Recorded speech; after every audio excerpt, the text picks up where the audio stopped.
Weh Faris, sekejap kita pergi kantin nak. Aku rasa macam dah harga lah. Dari tadi tak minum lagi. Aku pun dah harga juga ni. Jom. Tapi penggunaan tata bahasa kau salah tadi. Dari digunakan untuk arah tempat masa je. Jadi ayat yang betul. Weh Faris, lepas ni kita pergi kantin nak? Aku daripada tadi dah harga ni. Oh.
Assalamualaikum warahmatullahi wabarakatuh. Saya Ahmad Uzaifah bin Zafi.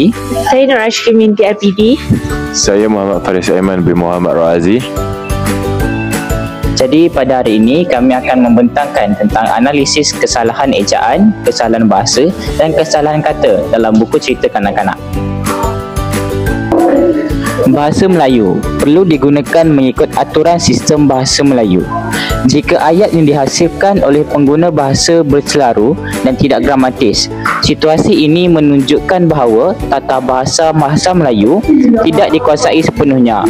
Tata bahasa merupakan acuan yang mengikut prinsip atau hukum bahasa bagi sesuatu bahasa. Kegramatisan sesuatu ayat sangat dititik beratkan apabila pengguna bahasa bertutur atau menulis ayat. Kepatuhan dan ketepatan pengguna tata bahasa membuktikan bahawa pengguna menjiwai bahasa. Dalam tata bahasa, terdapat 4 aspek yang menentukan kegramatisan ayat.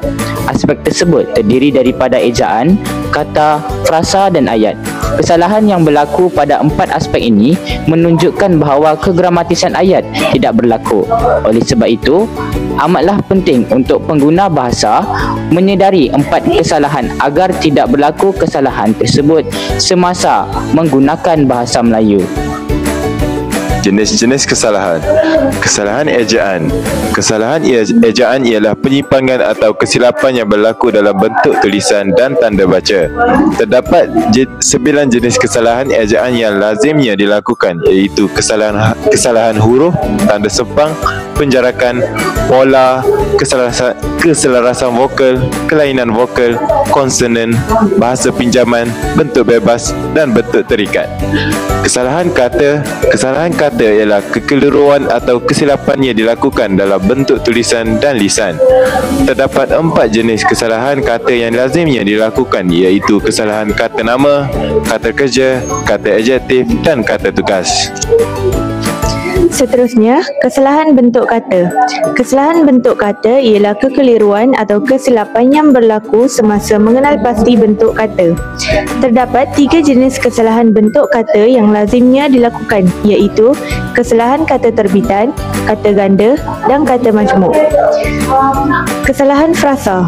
Kesalahan frasa ialah kekeliruan atau kesilapan yang berlaku dalam pembentukan frasa.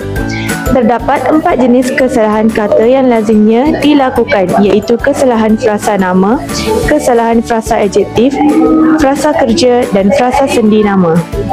Seterusnya ialah kesalahan ayat. Kesalahan ayat ialah kekeliruan atau kesilapan yang berlaku dalam pembentukan ayat.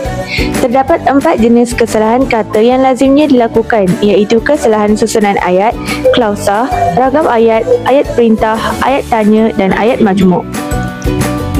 Jadi, buku cerita kanak-kanak yang kami pilih ialah buku cerita Puteri Seadong. Kesalahan yang pertama ialah kesalahan ayat, struktur dan kata hubung berganda. Ayat yang salah ialah walaupun mengetahui bahawa Puteri Sa'adun kini sudah menjadi permaisuri kepada Raja Abdullah, tetapi sedikit pun tidak menghalang Raja Siam yang keras hati itu untuk meneruskan keinginannya memiliki puteri jelita itu. Ayat yang betul ialah walaupun Puteri Sa'adun kini sudah menjadi permaisuri kepada Raja Abdullah, hal itu sedikit pun tidak menghalang Raja Siam yang keras hati itu untuk meneruskan keinginannya memiliki puteri jelita itu. Kesalahan ini berpunca daripada penggunaan kata berhubung berganda, iaitu walaupun dan tetapi.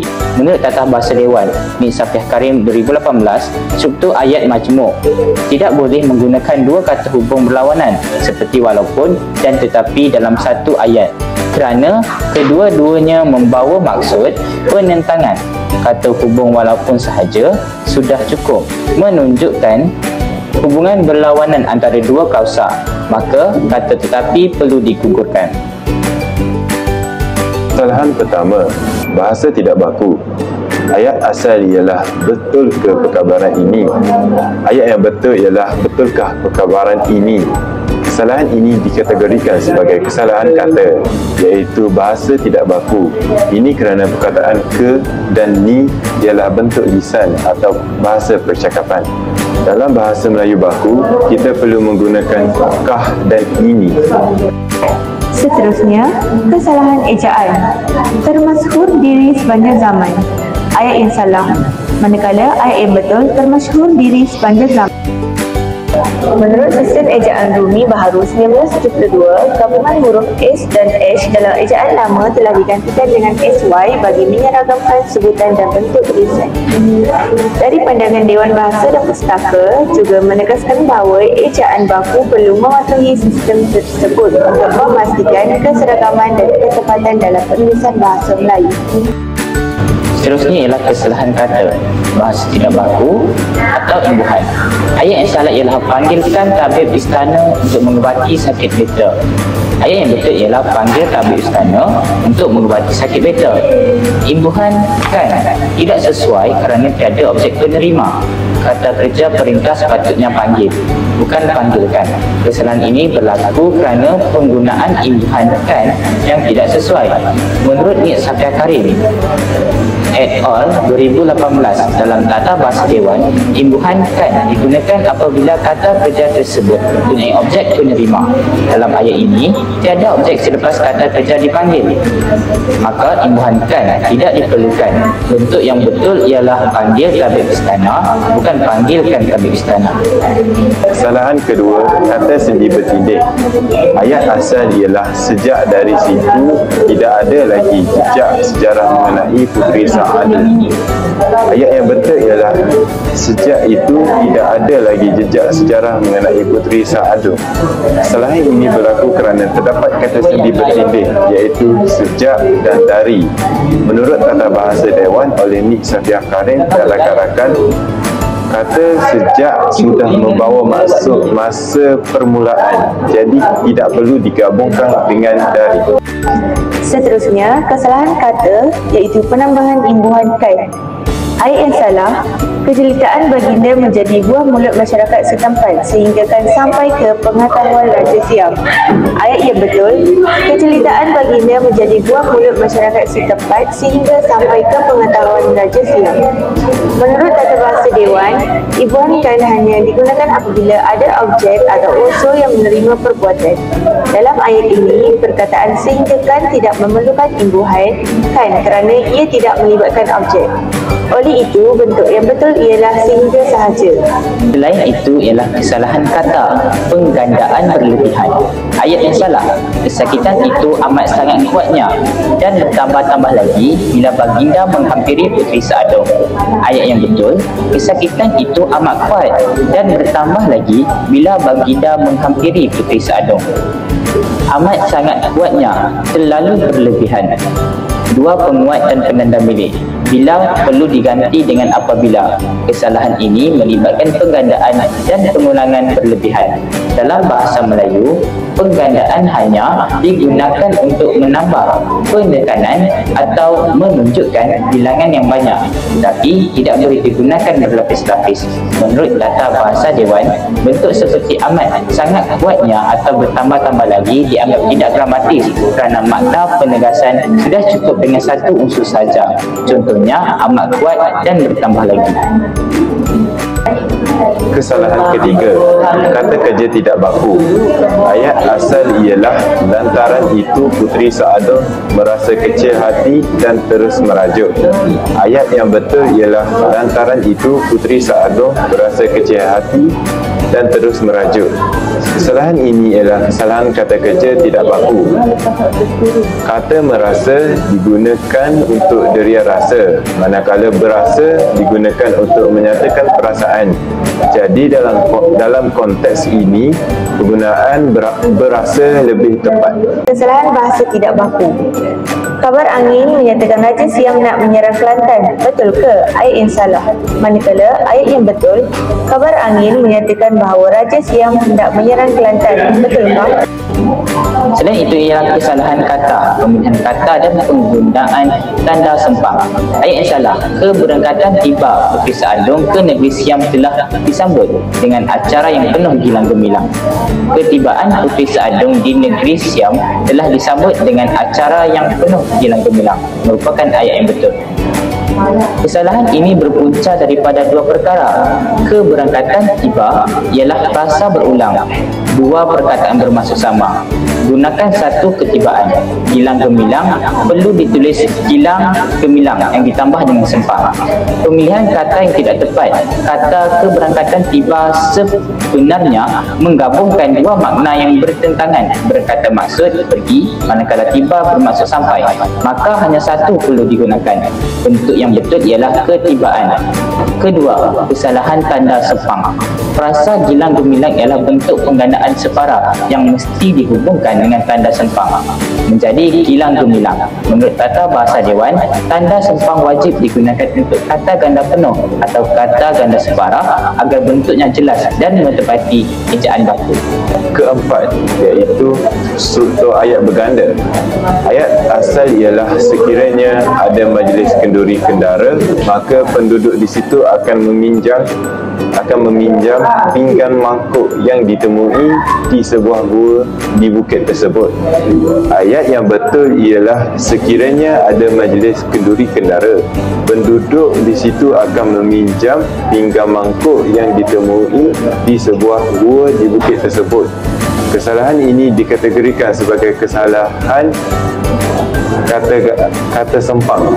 Dalam ayat bersyarat perkataan sekiranya sudah menunjukkan maksud syarat, jadi penggunaan maka adalah berlebihan. Kesalahan kata dan tanda baca. Ayat yang salah, aduhai, kalau betul, ke mana kita nak membawa nasi? Ayat yang betul, aduhai, kalau betul, ke manakah kita hendak membawa nasi? Kesalahan ini melibatkan penggunaan tanda baca dan bentuk kata tanya. Menurut Tata Bahasa Dewan, DBT 2020, tanda seru digunakan untuk melahirkan perasaan seperti sedih, kagum atau marah. Penggunaan titik-titik berturut-turut tidak sesuai untuk menggantikan tanda seru. Selain itu, kata tanya ke mana perlu diubah menjadi ke manakah kerana bentuk tersebut lebih baku dan sesuai dengan ayat tanya formal. Jadi, kesimpulan analisis kesalahan bahasa.